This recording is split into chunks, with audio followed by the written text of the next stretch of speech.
안녕하세요. 가자노인문화센터 발도르프반 자서전 쓰기 강사 송금나입니다.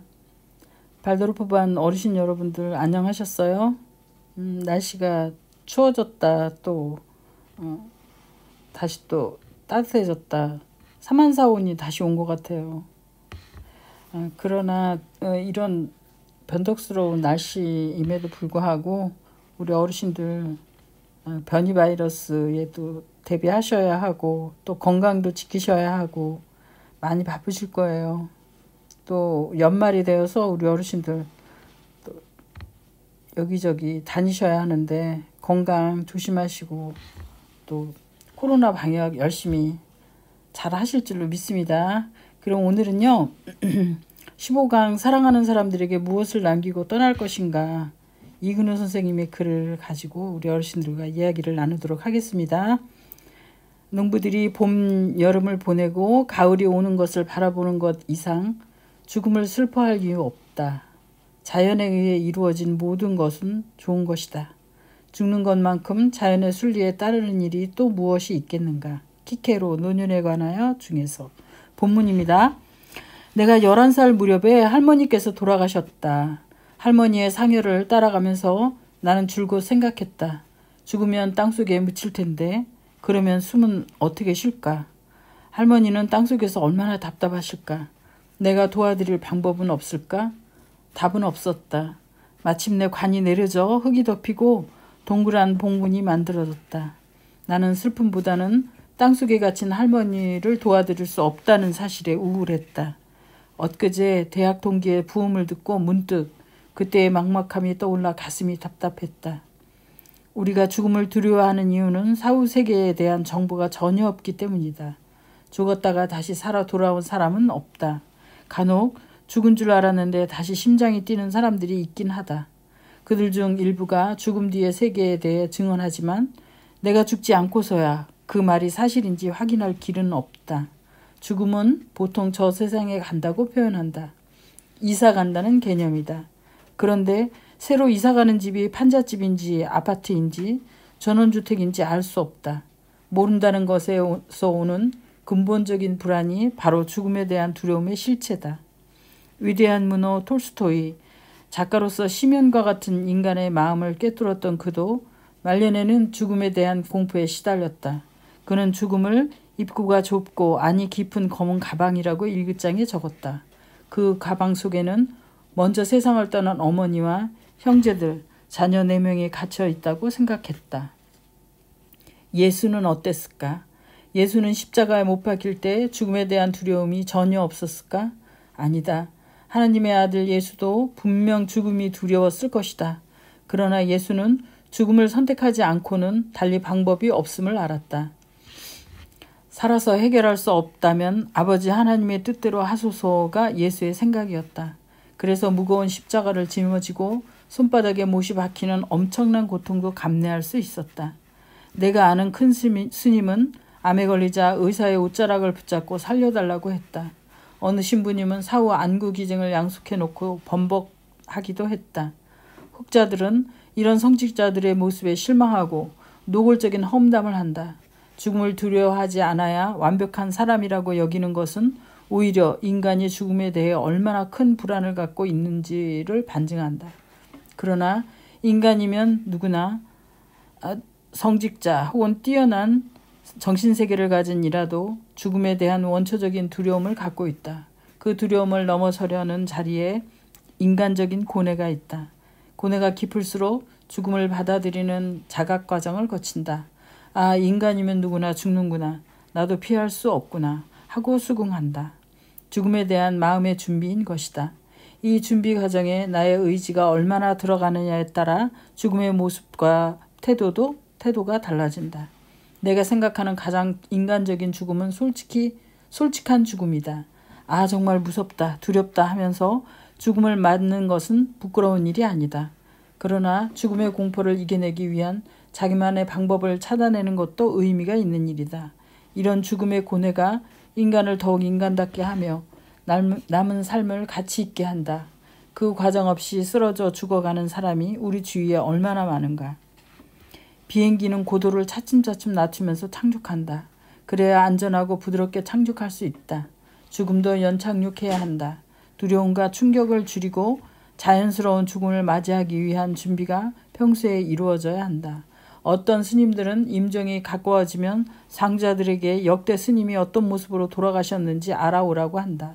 남에게 보이고자 멋지게 죽으려는 것이 아니다. 이 또한 마음의 준비 과정일 뿐이다. 젊었을 때 나는 촛불처럼 죽고 싶었다. 마지막 촛농까지 모두 타고 녹아 없어지듯 내 몸과 마음이 소멸하기를 바랐다. 생명이 붙어있는 한 끝까지 고고하게 살아내겠다는 각오다. 손톱만큼 남은 촛불이라도 그 밝음을 필요로 하는 사람이 있으면 좋지 않겠는가. 만약 세월이 더 흘러 기력이 다해 침대에 누워 지낼 수밖에 없는 날들이 온다면 네팔에서 찍어온 풍경이나 내가 좋아하는 영화 등을 보며 삶을 정리하는 모습을 상상해 보기도 했다. 그런데 요즘은 그런 죽음이 다른 사람들을 힘들게 할지도 모른다는 생각이 든다. 또 나에게 견뎌낼 에너지가 있을지도 의문이다. 차라리 죽는 게 낫다고 여길 만큼 고통이 심한 병이 걸려 나 스스로를 통제하지 못하면 어쩌나 싶기도 하다. 게다가 심장이 안 좋은 나는 어느 날 갑자기 쓰러져 죽을지도 모른다. 갑작스러운 죽음은 본인에게도 안타까운 일이지만 가족과 주위 사람들에게 큰 혼란과 충격을 안겨준다. 그런 황망한 죽음만은 피하고 싶어서 내 주머니 속에는 항상 응급처치 약이 들어있다. 시간을 벌고 싶어서다. 침대에 누워 서서히 죽음을 맞으면서 내 아이들, 손자들과 진솔한 대화를 나누며 서로 용서할 것은 용서하고 싶다. 그렇게 마음이 조금이라도 맺힌 것을 모두 풀고 싶다. 가족 아카데미아에서는 생애준비 교육과정 중 하나로 죽음을 가르친다. 나는 죽음에 대한 나의 고뇌를 많은 이들과 나누고 싶었다.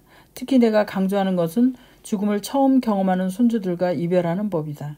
내 할머니가 돌아가셨을 때의 두려움과 혼란을 나는 아직도 잊지 못한다. 보통 조부모의 죽음은 손주들에게 어느 날 갑자기 다가온다. 학교에서 돌아오자마자 엄마에게서 얘야, 할머니가 돌아가셨단다 라는 말을 듣는다. 어쩌면 조부모와 심리적으로 먼 요즘 아이들은 공원에서 죽은 새를 발견한 것처럼 잠깐 놀라는데 그치고 말지도 모른다. 그렇다면 참으로 불행한 일이다. 조부모가 병에 걸려 죽음을 임박하게 되면 곧 나으실 거다라는 말 대신 가족 모두 경건하게 죽음을 맞는 분위기를 만들어야 한다. 죽음은 무섭다, 두렵다, 안타깝다, 슬프다. 그런 당연한 감정에 휘둘리지 말고 마지막으로 주어진 시간에 무엇을 해야 할지 생각해보자. 그럼으로써 손주들에게 죽음이 무엇인지 알게 하는 것이다. 첫째, 죽음은 정상적이고 평안을 얻는 길이다. 이런 죽음의 의미를 자녀들과 손주들에게 알려주고 세상을 떠난다면 그는 정말 행복한 사람이다. 죽음의 삶이 정상적인 부분이라는 생각에 익숙해지도록 평소 자주 이야기해 주는 것도 나쁘지 않다. 둘째, 지금까지 살아온 것에 대해 감사한 마음을 전하라. 특히 손주들과 함께 했던 시간들에 감사하는 마음을 전하라. 셋째, 충분히 슬픔을 나누되 유머가 있으면 더욱 좋으리라. 먼저 가서 자리 맡아 놓을 테니 천천히 오렴. 죽음의 당사자가 보여주는 마지막 여유는 가족에게 따뜻한 슬픔을 남겨주지 않을까? 보들레리가 말했다. 사랑하면서 가장 중요한 것은 이별하는 방법을 아는 것이다. 그 이별이 연인 사이의 이별을 뜻하는 것인지도 모르지만 우리는 인생과도 잘 이별해야 한다. 죽음은 내 아이들과 이별하고 내가 쌓아온 모든 것과 이별하고 그리고 나 자신과도 이별하는 것이다.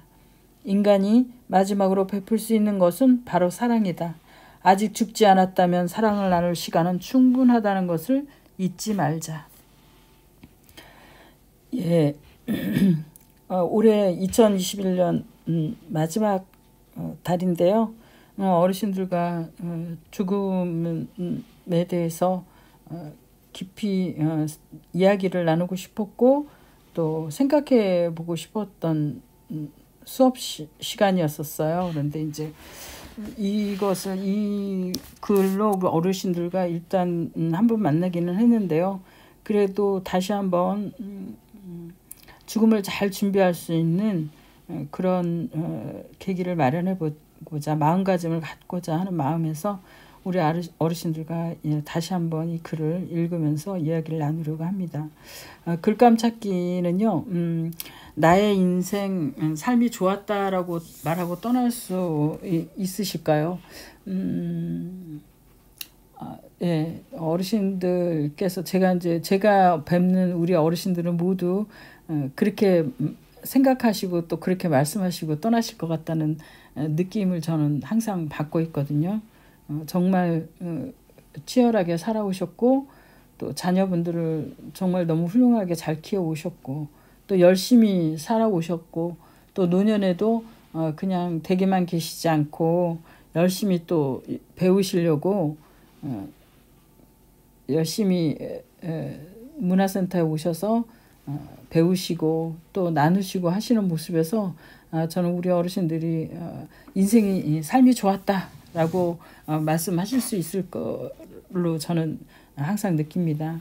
우리 어르신들이 무엇이 좋았는지 또 구체적으로 또 개개인마다 어떠한 내용들이 있으실 거예요. 뭐 다른 것은 몰라도 혹시 유언장을 쓰시게 되면 뭐 재산을 이렇게 나눈다라는 내용도 정말 중요하죠. 하지만 내 삶에서 무엇이 좋았다라고 우리 어르신들이 꼭 남기시길 저는 권해드리고 싶어요. 자손들이 좀 덜 슬퍼하지 않을까 라는 생각이 들어요. 그리고 제가 또 저에게 또 나의 인생이 나의 삶이 좋았다라고 말하고 떠날 수 있다라고 하는 있을까라는 그 의문을 던진다면 저도 좋았다라고 저희 아이들에게 말하고 싶어요. 그리고 또 우리 아이들을 만났다는 거, 저희 아이들을 제 인생에서 제 아들들 둘을 키우면서 가졌던 그 행복들이 가졌던 그런 마음들이 행복한 마음들이 저는 너무 좋았어요. 그리고 앞으로도 그럴 것이고 또 저는 또 제가 삶을 마감하더라도 자식들에게 그러한 고마운 마음 또 자식들을 만나서 정말 행복했다라고 말하고 싶어요. 만약에 또 2번이 만약에 나의 가족과 다시 만난다면 무엇을 하고 싶나요? 라는 이제 제목이 있는데요. 우리 어르신들은 가족과 혹시 다시 만나면 하고 싶은 아쉬운 일들이 있으신가요? 물론 여러 가지가 있으시겠죠. 네, 네. 저는 아이들과 저는 만약에 저한테 이제 그런 질문이 온다면 저는 아이들과 여행을 많이 다니고 싶어요. 만약에 다시 만난다면 정말 무한정 아이들과 같이 사막도 같이 걷고 싶고 또 높은 산을 히말라야도 같이 가고 싶고 그런 마음이 있죠. 그 다음에 망망대해도 같이 그 보트를 타고 아들들이랑 같이 그렇게 한번 항해를 해보고 싶은 마음도 있고요. 가장 이제 해보고 싶은 마음은 이제 트레킹이죠. 그 아들들과 또 배우자와 같이 산, 사막, 또 높은 산 이런 곳을 다 이렇게 어떠한 기간 동안 몇 개월 동안 같이 한없이 걷는 그런 과정을 거치면서 자연을 만끽하면서 아이들과 한번 여행을 해보고 싶다. 가족들과 여행을 해보고 싶다라는 마음이 가득해요. 지금이라도 갈 수 있지 않느냐라고 하는데 지금은 제가 조금 죄송해요. 우리 어르신들께 조금 힘들지 않을까. 아이들을 너무 고생시키지 않을까? 라는 그런 생각이 들어서 조금 망설여져요. 그러나 건강이 닿는 아이들과 여행을 해보는 것이 저의 다시 만나기 전에도 이제 여행을 해봐야 되겠죠. 네, 우리 어르신들 오늘 여러 가지 삶을 마감하기 전에 여러 가지 해야 될 일들이 참 많죠. 그러나 이제 미련을 가지고 떠나기보다는 정말 다시 만날 것을 약속을 하면서 정말 행복하게 떠나고 싶은 것이 저희들의 마음인 것 같아요. 어르신들도 그러시리라고 믿어요. 네, 어르신 이 두 가지의 글감 위에 어르신들도 한번 다시 다른 어떠한 생각이 떠올리시는 대로 한번 글을 써보시길 바래요. 다음 시간에는 마지막이에요. 마지막 시간인데 내 삶을 조금이라도 의미 있게 만드는 방법이라는 제목의 글로 찾아뵙겠습니다.